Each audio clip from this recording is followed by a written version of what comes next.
என் சகோதரரே, கர்த்தருக்குள் சந்தோஷப்படுங்கள். கிறிஸ்துவுக்குள் பிரியமானவர்களே, அப்போஸ்தலனாகிய பவுல் பிலிப்பியருக்கு எழுதின நிருபம் அதிகாரம் 3 கேள்விகளும் பதில்களும். யாருக்குள் சந்தோஷப்பட வேண்டும்? கர்த்தருக்குள். எழுதினவைகளையே எழுதுவதால் வருத்தப்படாதவர் யார்? பவுல். பவுல் எழுதினவைகளையே எழுதுவது பிலிப்பியருக்கு எப்படி இருக்கும்? நலமாயிருக்கும். நாய்களுக்கு எப்படி இருக்க வேண்டும்? எச்சரிக்கையாய் இருக்க வேண்டும். எப்படிப்பட்ட வேலையாட்களுக்கு எச்சரிக்கையாய் இருக்க வேண்டும்? பொல்லாத வேலையாட்களுக்கு. சுண்ணத்துக்காரருக்கு எப்படி இருக்க வேண்டும்?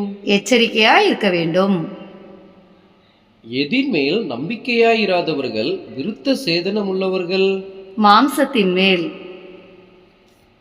எதினாலே தேவனுக்கு ஆராதனை செய்கிறவர்கள் விருத்த சேதனம் உள்ளவர்கள். ஆவியினாலே. யாருக்குள் மேன்மை பாராட்டுகிறவர்கள் விருத்த சேதனம் உள்ளவர்கள்? கிறிஸ்து இயேசுக்குள். மாம்சத்தின் மேல் நம்பிக்கை வைக்க வேண்டுமானால் தானும் வைக்கலாம் என்று கூறியவர் யார்? பவுல். பவுல் எத்தனையாவது நாளில் விருத்த சேதனம் அடைந்தார்? 8ஆம் நாளில். பவுல் எந்த வம்சத்தான்? இஸ்ரவேல் வம்சத்தான். பவுல் எந்த கோத்திரத்தான்? பென்யமீன் கோத்திரத்தான். எபிரேயரில் பிறந்த எபிரேயன் யார்? பவுல். பவுல் நியாய பிரமாணத்தின்படி யாராயிருந்தார்? பரிசேயனாய் இருந்தார். பக்தி வைராக்கியத்தின்படி பவுல் எதை துன்பப்படுத்தினார்? சபையை துன்பப்படுத்தினார். நியாய பிரமாணத்தின் நீதியின்படி குற்றஞ்சாட்டப்படாதவர் யார்? பவுல்.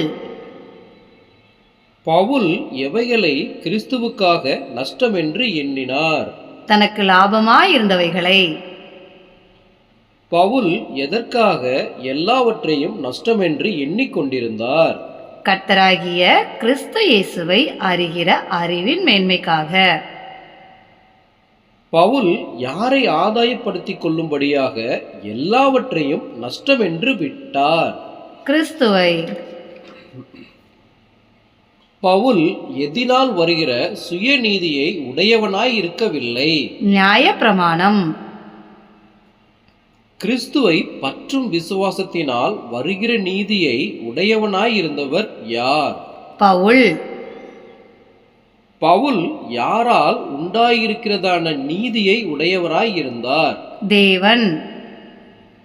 கிறிஸ்துவுக்குள் இருக்கிறவன் என்று காணப்படும்படிக்கு எல்லாவற்றையும் நஷ்டமென்று விட்டவர் யார்? பவுல். கிறிஸ்துவையும் அவருடைய உயிர்த்தெழுதலின் வல்லமையையும் அறிகிறதற்கு எல்லாவற்றையும் நஷ்டமென்று விட்டவர் யார்? பவுல். எதின் ஐக்கியத்தை அறிகிறதற்கு பவுல் எல்லாவற்றையும் நஷ்டமென்று விட்டார்?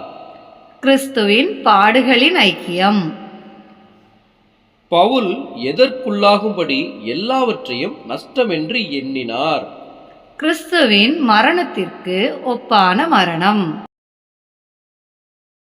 தான் எதற்கு தகுதியாகும்படிக்கு பவுல் எல்லாவற்றையும் நஷ்டமென்று எண்ணினார்? மரித்தோரிலிருந்து உயிரோடு எழுந்திருப்பதற்கு. பவுல் யாருக்காக எல்லாவற்றையும் நஷ்டமென்று விட்டார்? கிறிஸ்துவுக்காக.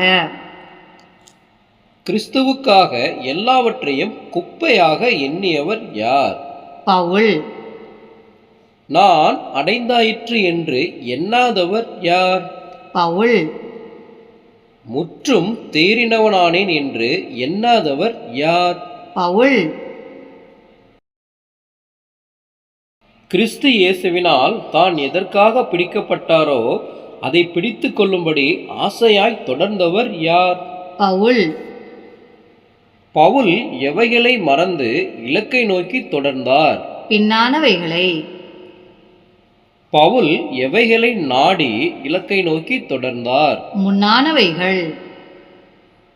பவுலை அழைத்தவர் யார்? தேவன்.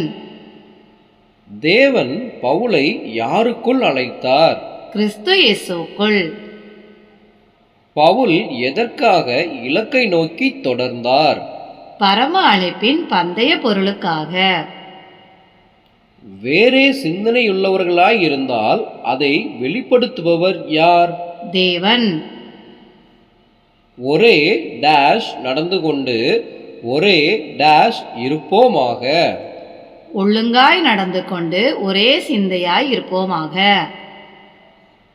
நீங்கள் என்னோட கூட பின்பற்றுங்கள் என்று கூறியவர் யார்? பவுல். எவர்களை மாதிரியாக நோக்குங்கள் என்று பவுல் கூறினார்? வழி காட்டுகிறபடி நடக்கிறவர்களை. அநேகர் எப்படி நடக்கிறார்கள்? வேறு விதமாய். வேறு விதமாய் நடக்கிறவர்கள் எதற்கு பகைஞராய் இருந்தார்கள்? கிறிஸ்துவின் சிலுவைக்கு. வேறு விதமாய் நடக்கிறவர்களை குறித்து கண்ணீரோடு சொன்னவர் யார்? பவுல். வேறு விதமாய் நடக்கிறவர்களுடைய முடிவு என்ன? அழிவு. வேறு விதமாய் நடக்கிறவர்களுடைய தேவன் எது? வயிறு. வேறு விதமாய் நடக்கிறவர்களுடைய மகிமை எது? அவர்களுடைய லட்சையே. வேறு விதமாய் நடக்கிறவர்கள் எவைகளை சிந்திக்கிறார்கள்? பூமி கடத்தவைகள். நம்முடைய குடியிருப்பு எங்கே இருக்கிறது? பரலோகத்தில். பரலோகத்திலிருந்து யார் வர காத்திருக்கிறோம் என்று பவுல் கூறினார்? கர்த்தராயிருக்கிற இயேசு கிறிஸ்து. பிலிப்பியர் 3ஆம் அதிகாரத்தில் இரட்சகர் என்று கூறப்பட்டுள்ளவர் யார்? கர்த்தராயிருக்கிற இயேசு கிறிஸ்து. கர்த்தராயிருக்கிற இயேசு கிறிஸ்து நம்முடைய அற்பமான சரீரத்தை எதற்கு ஒப்பாக மறுரூபப்படுத்துவார்?